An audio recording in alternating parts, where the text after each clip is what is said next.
May latest update po itong si Attorney Kaufman, itong legal counsel at isa sa mga legal team ni former President Duterte doon sa The Hague sa ICC, no? At usap-usapan ang patungkol sa di umano na natagpuang unconscious raw itong si former President Duterte sa loob ng kanyang detention cell. Okay? So babasahin natin ang latest statement at update nitong si Attorney Kaufman kaugnay po dito sa issue na ito. Okay? Mamaya atin po yung babasahin. Pangalawa nating pag-usapan ay eto nga, no? Si Presidente itong si Bongbong Marcos at itong si Vice President Inday Sara Duterte ay binalita na ang kanilang SALN. Okay? Tingnan natin mamaya kung magkano na po ang net worth ng presidente at ang vice president, at magkomentaryo, mag-react po tayo dito. Okay? At last but not the least na ating pag-usapan ay patungkol po dito kay Senator Marcoleta. Sa kanyang programa sa Net25 ay in-update po tayo patungkol po dito kay Guteza at dito sa posibleng mangyayari kay Zaldico, Martin Romualdez at ni Presidente Bongbong Marcos, na nag-expose na itong si Zaldico patungkol nga dito at kinasuhan na si Zaldico at si Martin Romualdez ano ba ang magiging papel ni Bongbong Marcos kaugnay dito, kasi nabanggit nga yung pangalan ni BBM dito sa korupsyon na ito. Okay? So yun po ang mga pag-uusapan natin ngayong araw na ito. Pero guys, bago ang lahat, help me po muna na i-like at saka i-share itong video na ito para kakalat ito sa taong bayan. Okay? Mahalaga like and share. Okay, ready? Sabay-sabay mo tayong mag-like and share. 1, 2, 3, go! Ayan, naka-like and share na ba? And sa mga bago pa lang dito sa aking channel sa Donmar TV, mag-subscribe na po kayo kung first time nyo itong napanood, no? Para lagi kayong updated sa ating mga balita. Okay, so unahin muna natin kung gaano ba katotoo itong kumakalat na balita na ito raw si former President Duterte ay natagpuang unconscious sa kanyang detention facility. Ito yung update ni Attorney Kaufman, kasi lilinawin po natin itong balita na ito sabi dito, latest update on FPRRD. So nagsalita na po si Kaufman at ito ang sabi niya.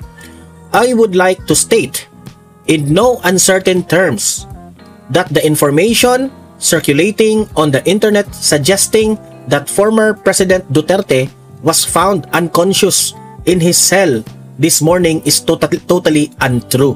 So meaning to say guys, kung sino man ang nagpapakalat sa balita na yan na si former President Duterte ay natagpuang unconscious sa kanyang detention cell, fake news po yan. Hindi yan totoo yan siguro yung mga negative na tao na galit kay Duterte.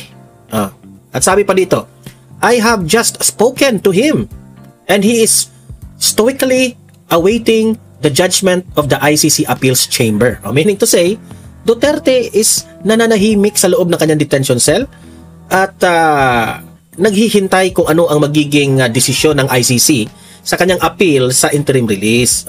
Yan po, that's a good news. No, na walang nangyari kay former President Duterte. Okay si Duterte, okay? On the matter of the interim release. Ayan, Attorney Nicholas Kaufman, lead counsel sa team ni FPRRD. Ayan, so ang impormasyon na ito ay galing kay Alvin and Tourism. Ayan, shout out kay Alvin and Tourism, no? Na laging nag-update sa atin dyan sa The Hague. Okay? So, fake news po yan. Tulungan po natin si former President Duterte. I-post nyo ito at sabihin nyo na fake news po yung kumakalat na balita na unconscious raw si Duterte. Okay? So, malinaw? Okay? Sige. Punta tayo dito sa next topic natin. Heto na nga, no? Kumakalat ngayon sa social media at sa mainstream media ang balita na inirelease nila ang mga SALN ng ating presidente. Inyong presidente pala. Hindi kami kasali dyan. Ayaw na namin dyan. At ang ating vice president. Okay, heto po yung balita at tayo po yung magre-react dito. Okay, play. Nakuha ng News 5 ang kopya ng mga Statement of Assets, Liabilities and Net Worth o SALN ni Pangulong Bongbong Marcos at Vice President Sara Duterte para sa mga taong 2023 at 2024. Noong isang taon, nagdeklara si PBBM pati kanyang asawang si First Lady Luis Araneta Marcos ng 21 real estate properties na aabot sa higit 142 million pesos. Kayo po ba'y naniniwala dito na ang total value of real properties ni BBM at ang kanyang asawa na, nag-combine siguro sila, 142 million. Kayo po ba naniniwala dyan? Paano yan? Kayo nang humusga kung dapat ba itong papaniwalaan. Okay, play. Kabilang dyan ang mga bahay at lupa sa Lawag City. Kasama na dyan yung mga bahay, lupa, mga sasakyan, mga properties talaga. Hindi lang pera. La Union pati Ilocos Norte. Nagdeklara rin sila ng personal na ari-arian kabilang ang cash, investments at meron pang 247 million. Mga personal property. Yun talaga yung una, pera pala. So, tumataginting rin na mga aabot rin ng mga 400 million lahat-lahat, okay? lahas, mga sasakyan at paintings na aabot sa higit 200. Mali pala ako doon sa unang explanation ko. Talagang pera lang talaga yun. Ito, dala na ito, personal property. 47 million pesos. Pinakamahal na sasakyan ang Mercedes-Benz Maybach 2023 model na nasa 10.5 million. May 126 paintings ding dineklara ang first couple, kabilang ang mga obra ni na national artists Fernando Omorsolo at Ben Cabrera. Ang pinakamahal na painting nasa 19 million pesos. Luxurious talaga ang buhay ng Marcos. Hindi na natin yan. Hindi na tayo magtataka niyan. Na obra ng national artist ding si Jose Hoya. Walang utang na idineklara sina PBBM at ang First Lady. Kaya ang net worth o deklaradong yaman nila para sa 2024 nasa 389. Ito na siguro lahat-lahat. Tama yung round off natin, 400 million. 4 million. Makikita rin sa Annex D na kanilang 2024 SALN ang mas malaking net worth na aabot sa higit 1.3 billion. Grabe. Ang pinagbasehan daw niyan ang December 2024 appraisal report ng private appraisers na Cuervo Appraisers. Bahagyang kayo nang humusga niyan abot ng 1 billion Taas ang net worth ng Pangulo at First Lady noong isang taon. I-combine ng First Lady at si BBM, 1 billion raw. Kayo na mag-analyze Sa totoo lang, ayoko manghusga. Sige, kayo. May iniisip rin ako, May iniisip rin ako. May iniisip rin kayo. Bahala na kayo dyan, di ba? Kumpara sa higit 381 million pesos noong 2023 base sa alituntunin ng Civil Service Commission sa paghahain ng SALN at nasa 1.16 billion pesos kung pagbabasehan naman ang appraisal report ng private appraiser. Sabi ng palasyo, gusto raw nilang maging transparent sa yaman ng Pangulo kaya naglabas sila ng appraised value ng kanilang yaman. Hindi ba mas maganda kung nakikita nyo kung ano yung value, yung updated value ng mga properties? Mas maganda, mas maliwanag, mas transparent. Para mas maganda rin makita ng taong bayan kung maganda na yung value ng mga properties na dating na-acquired before.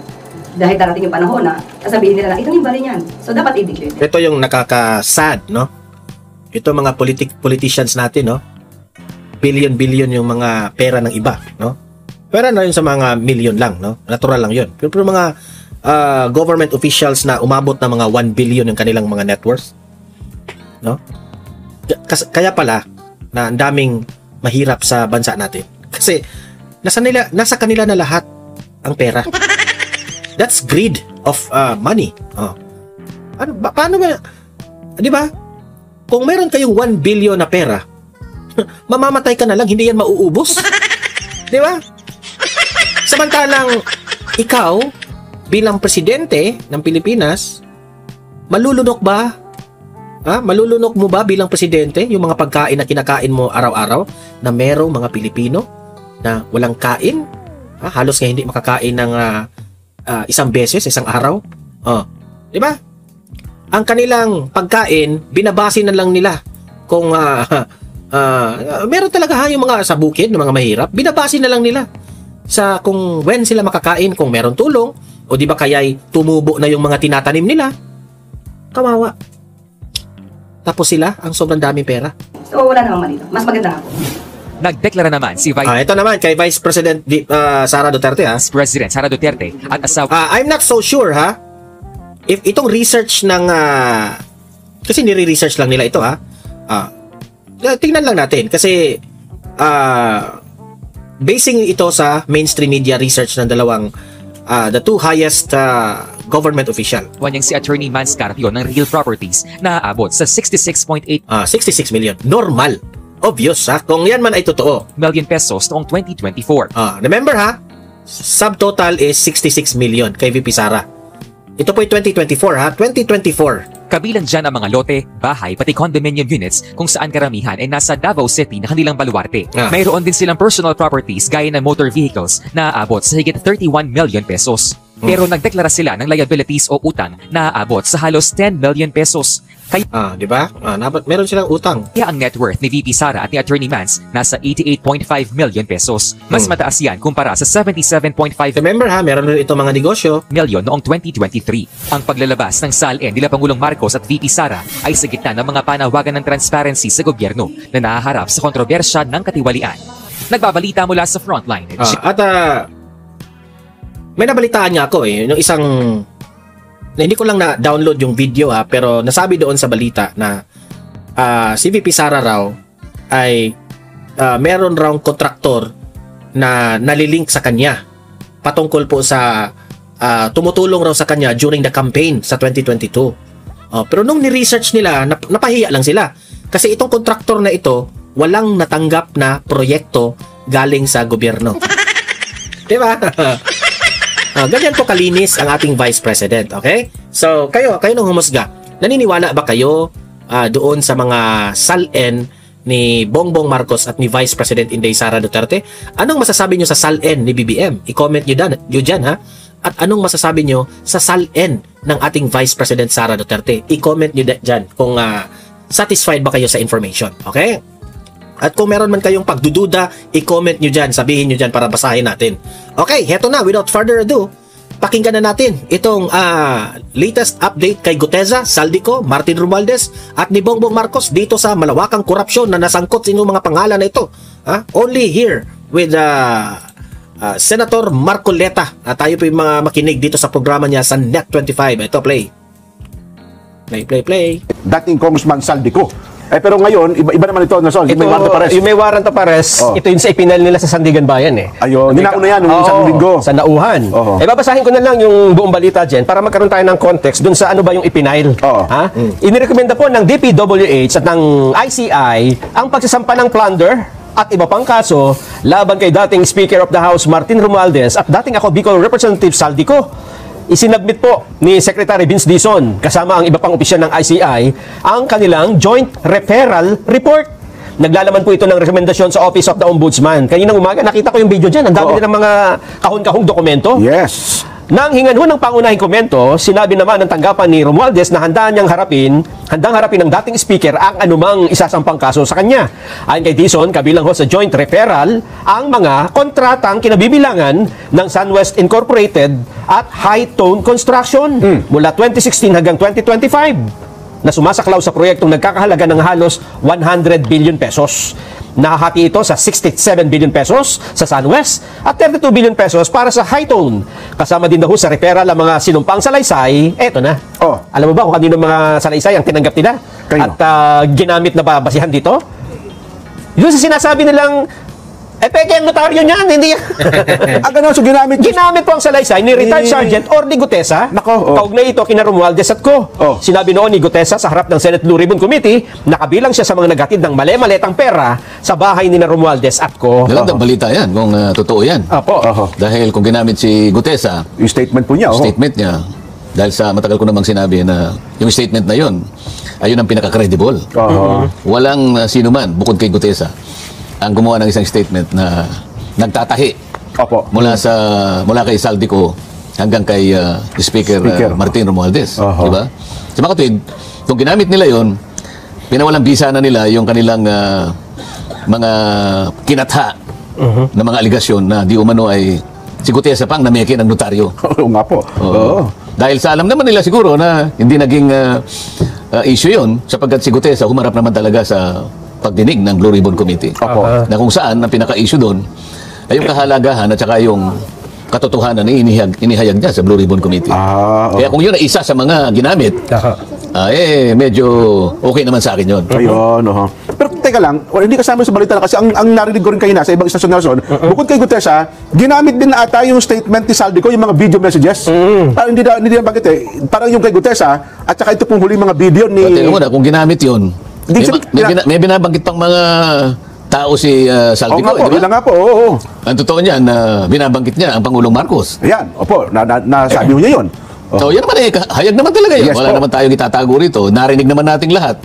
Buong Pilipinas ay sinabi niya na nagdadala siya ng pera kay Martin Romualdez at sa ating Pangulo. Di ba? Tama po. Anyway, So, yung ba pinaktor ng ICI? Ayun nga po ang tanong namin, pagka po ba, halimbawa, gano'n, ginamit mo ang isang testimonya, salaysay, sa isang ipapail mo pa lang na information, pwede bang mamili ka lang kung sino ang dapat mong isama? Hindi ka makakapamili. Pag ginamit mo yun, gamitin mo lahat kung ano yung nakasaad kabuuan. doon. Ayun. Pag pagka hindi ganun ang ginawa mo, pupunta ka na naman sa bending dalo. Ganun ba yun? Di ba? Binabalok Twisting pa- dalo. Opo. Di ba? Pero ang tanong, Jensen, halimbawa, ang sabi nyo, nabanggit nga yung pangalan ng Pangulo, pagka isinama nila yun sa papailan nila sa ombudsman, baka naman sabihin, hindi na namin sinama kasi ang presidente may immunity from suit. So hindi yan ang tamang forum, dapat yan sa impeachment. Theoretically kasi, Opo. ang pinag-uusapan natin, kung ginamit Ito yung usapin kung hindi naman makakasuhan si Bongbong kasi may immunity ang presidente, alam natin yan. Pero pwedeng impeachment. Okay? Ang tanong, sino ang ngayon ang mag-file ng impeachment complaint? At ito ay galing sa taong bayan or sa Kongreso ba? nila yung statement ni Gutesa, Okay. maliwanag naman na binanggit niya si Saldico at saka si Martin Romualdez. Apo. Ngayon, kung totoo na ginamit naman din yung pahayag sa maraming installments, pahayag ni Saldico, si Saldico, binanggit naman niya si Martin Romualdez at binanggit din niya ang Pangulo. Kapag pinagsama-sama mo yon, alam mo kung sino talaga ang dapat na maging subject matter ng investigation. Okay. Tinatanong ni Nelson, yung doktrina na ang Pangulo ay immune sa Anumang kaso. totoo Yes, yun. Opo. Pero ang pinag-usapan natin, Nelson, investigasyon lang naman eh. Hindi naman kakasuhan. Kasi para kumpleto. Dahil nga sinasabi natin, huwag tayo maging selective. Opo. Total naman, binanggit lahat ang mga pangalan ng mga kung sino-sino. Sinino naman eh. Opo. Ang investigasyon na kinakailangan umikot sa lahat ng mga nabanggit. Ngayon, pagdating na doon sa pagpapile ng tama at kaukulang asunto, doon na ninyo i-consider yung doktrina that the president is immune from suit. Ayun. Di ba? At hindi naman siguro, Wala namang immune sa investigation. Sabi nga natin, Ayun. no one is above the law. Yes po. Di ba? Kahit na- Pangulo ka man ng Pilipinas, hindi ka mas mataas sa batas. Opo. Hindi kagaya ng meron mong sabi, hindi. Mas mataas ang ganito sa batas. Yung Kaya impeachment. hanggang kanina pinag-uusapan yun eh. Opo. yung mas mataas ang impeachment court kaysa sa Supreme Court, yung po ba ito? Isa yun, ano? Nakata, sinabi niya, mas mataas ang tao sa batas. Ano ba? Yun pa. Ganun. Tama. Kaya Parang si pinariringgan si Erwin Tulfo doon. Erwin Tulfo, shout out! hetot lang. Kasi nga naman sana Vox Populi, Vox Day di ba? Voice of the people. Ano yan? Voice of God. Voice of God. Parang gano'n Bakit? doon yata sinimulan Yung yun. voice of the people, pinagsama-sama sa isang dokumento na kung tawagin ay saligang batas. Yun na yun. Ayun. Yan ang voice of the people. Yung saligan ba yun? Hindi dahil siya nagsalita lang isang kalipunan. Opo. Ganun pala yun. O ang tawag doon, the law of the mob. Opo. Yun, Diba? mob Pagkasuligo ba rule dito, yun. yun na yung batas? Hindi po ganun. Anarchy Ang na. pinagsama-samang boses, di ba? Opo. Ng lahat ng mamamayan ng Republika ng Pilipinas ay naisatinig doon sa ating saligang batas. Ayun. Pasasakop ka doon? Oho. Yun pala ang konteksto nyo. Ano, Pero teka lang, kayo po, personally, sapagkat kinasuhan na po si Speaker, di ba? At saka iba pa. Kayo ba, bastante na doon, Sen? Ano ibig ko sabihin sa bastante? Sabihin sapat na ba yun? Kasi ang hinahanap nga natin, sabi niya, mastermind ng mga katiwaliang ito eh. Ngayon, Kaya nga sinama na. sinasabi ko, kung ang pinagbasihan nila, yung sinasabi nyo, binabanggit nyo, wala pa akong nabasa tungkol dyan. Oo. Di lahat ng nabanggit, isama lahat sa pag-investigasyon. Oho. Di ba? At saka na natin pag-usapan kung sino yung dapat masama at hindi masama. Pero kailangan yung investigasyon Para buo. ay sa kanyang kabuuan para walang masabi yung tao na meron na naman kayong pinagtatakpan.